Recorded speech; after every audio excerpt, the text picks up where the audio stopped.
लेंदी fraction को कैसे handle किया जाए, इस क्वेश्चन में यही तो चैलेंजिंग है ना। एक बार अच्छे से क्वेश्चन को ट्राई करो, सॉल्व हो जाए तो अपना प्रोसेस कमेंट में जरूर शेयर करना, है ना।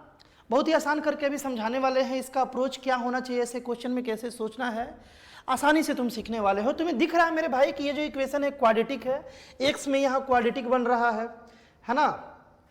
तो यहाँ पर x into x, x square -3 -4 -7x plus 12 बन रहा है ना। इसी को हम ऐसे लिख सकते हैं, है ना। इसके बदले ये लिख लिए मेरे भाई, और इसको LHS में लाए तो माइनस में आ गया, ऐसा तो कर ही सकते हैं। अब ये 12 - 34/33 का स्क्वायर, इसको सॉल्व करके जो वैल्यू आएगा ये तो कैलकुलेट कर सकते हैं ना। ये 12, ये जो पूरा का पूरा कांस्टेंट है, इसको सॉल्व किया जाए, ये तुम कर लेना खुद से। ये बालक 13034/33 का स्क्वायर आ जाएगा, क्योंकि 33 का स्क्वायर डिनोमिनेटर होगा। अब सुनो, यहीं से अप्रोच मेन है, ध्यान से सुनना। हम लोगों को ऐसे क्वेश्चन में क्या करना है, देखो जाहिर सी बात है, यहाँ पर एलसीएम लेकर के फिर 33 के स्क्वायर को उधर भेजेंगे, ये बहुत बड़ा वैल्यू बनेगा, बनाना कॉम्प्लेक्स हो जाएगा। तो फिर क्या करना चाहिए, ध्यान से सुनो। एक्स के कोफिशिएंट को, मतलब -7 को, इसके टर्म में चेंज करने का कोशिश करना है। कैसे करेंगे?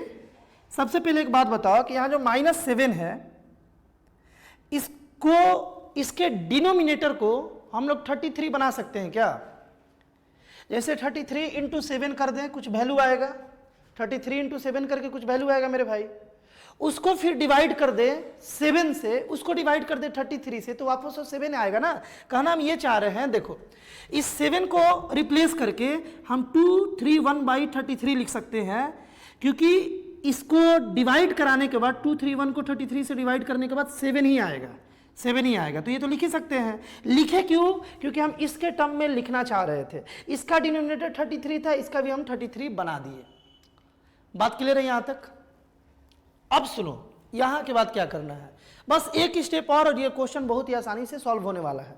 एक स्टेप के बाद समझ जाओगे कि करना क्या है। हम ये बोल रहे थे कि 13034 को प्राइम फैक्टराइज कर लिया जाए, है ना। 13034 को प्राइम फैक्टराइज कर लिया जाए। क्यों करा रहे हैं?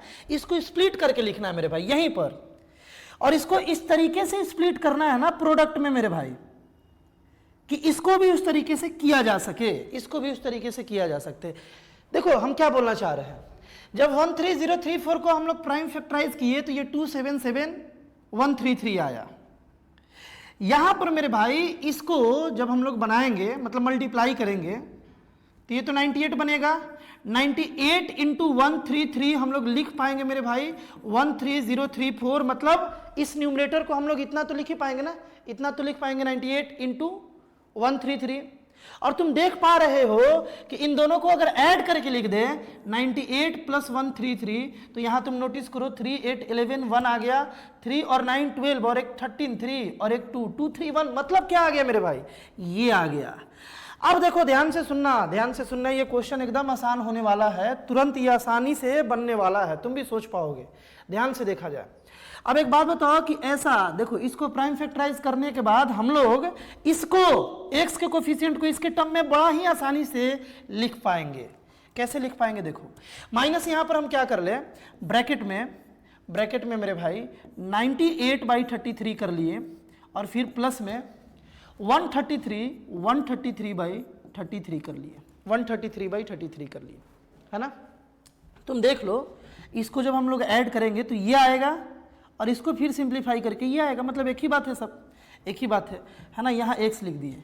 अच्छा 13034 को क्या लिख सकते हैं, 98 × 133, तो इसे भी थोड़ा चेंज करके लिख लिया जाए 98, देखो 98/33 × 133/98। अब बहुत सारे बच्चे समझ गए होंगे कि यहाँ से क्या करना चाहिए। अब बस यहीं तक पहुंचना था, क्वेश्चन बड़ा आसान हो जाता है यहाँ के बाद, है ना। देखो 33 × यहाँ, सॉरी यहाँ गलत है मेरे भाई, यहाँ 33 × 33, देखो ये हो जाएगा 33 का स्क्वायर, और यहाँ 98/33, और ये 133/33, इन दोनों को मल्टीप्लाई करके इतना आ जाएगा। यहाँ तक बात अगर ओके है तो इसको हटा लिया जाए।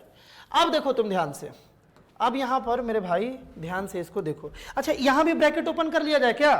देखो ये जब ब्रैकेट ओपन होगा तो माइनस प्लस माइनस बनेगा, एक्स दोनों पर आएगा, तो कर लिया जाए इसको भी मेरे भाई यहां पर कर लेते हैं।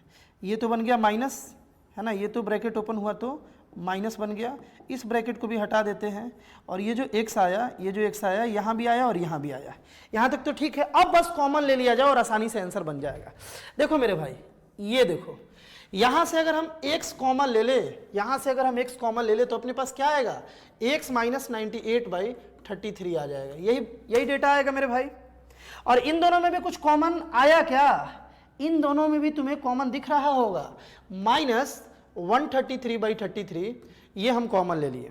जब ये कॉमन लेंगे तो पहले वाले में से x बचेगा और दूसरे वाले में से मेरे भाई माइनस 98/33 बचेगा। आई होप इस बात को भी तुम आसानी से समझ पाए होगे। और इसका वैल्यू कितना है, इसका वैल्यू है 0। अगेन तुम देख रहे हो कॉमन आ गया ना, x माइनस 98/33 ये कॉमन आ गया और एक बच गया x माइनस 133/33, है ना। गोल्डन अप्रोच है मेरे भाई।